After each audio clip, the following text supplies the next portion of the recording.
Ed here with the Digital Digest, and today I wanted to share a quick unboxing and first look at the Google Home Hub. Now, this is at 150 US dollars, essentially exactly what it looks like.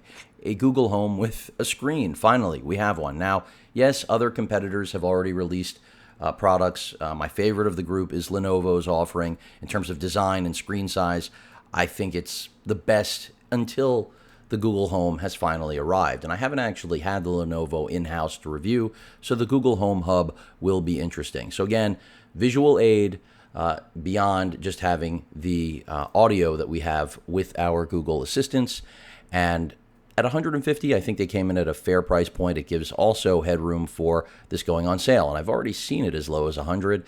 I unfortunately didn't get it for that price. I did pre-order this at Google's launch event, and I did it for a reason. This was the only compelling product that I really saw at that keynote.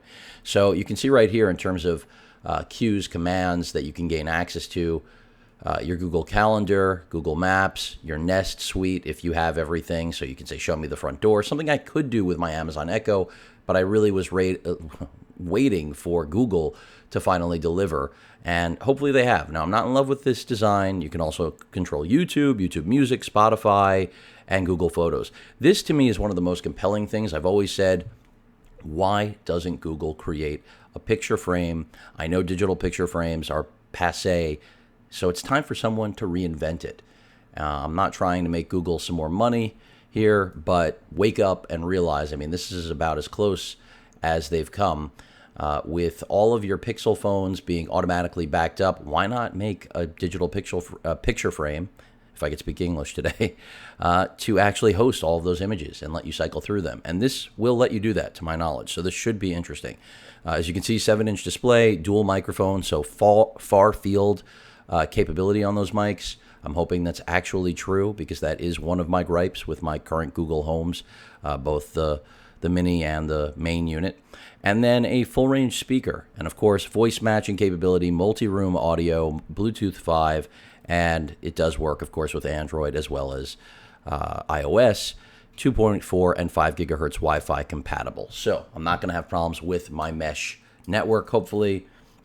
That rarely happens, but it still does happen. So let's go ahead and crack this open. Oh. That should be enough right there. I think I got the plastic thread. There we go. And again, I think at a $150 price point, this gives Google the ability to discount this product fairly heavily. You know, I don't think we'll end up seeing this at 50 bucks, but 100 very soon. Now, I can tell you immediately, I didn't expect it to be this small, and I'm kind of impressed. I mean, it is really, from a design perspective, nothing mind-blowing, because, and there's no camera on this, by the way, for those of you that are worried about privacy issues.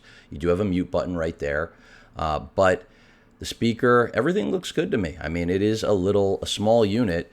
It does make my Echo look outdated, which the Echo looked outdated, the Echo Show, that is, on launch, but it was the only product of its kind. So Amazon got credit for that, and they also got 2 sales from me because I did purchase 2 of those.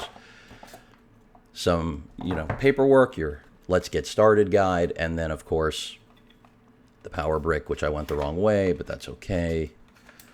I'll speak in rhyme. Sometimes I do it all the time. And there it is. You got your power brick, not a Type-C, no surprise there. They're going with whatever they're using.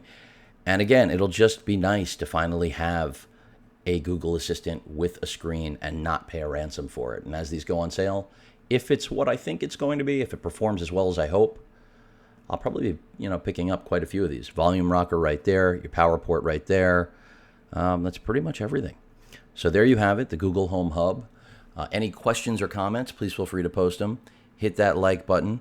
And as usual, please feel free to subscribe. Later.